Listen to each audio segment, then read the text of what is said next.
বঙ্গভবনের সামনে দাঁড়ায়া, গণভবনের সামনে দাঁড়িয়ে আপনি যদি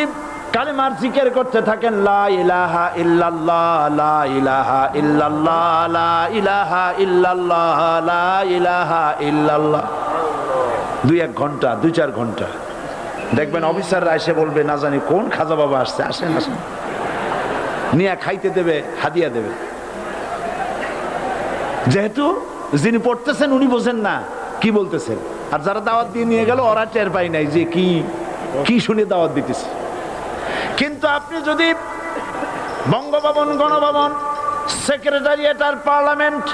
এর ভিতরে ঢুকে যদি বলেন, কোন মানুষের তৈরি করা আইন মানি না, কোন সরকারের সার্বভৌমত্ব স্বীকার করি না, কারো বিধান মানি না, কারো তৈরি করা আইনের সামনে মাথা নত করি না, আল্লাহ ছাড়া কারো বিধান মানি না।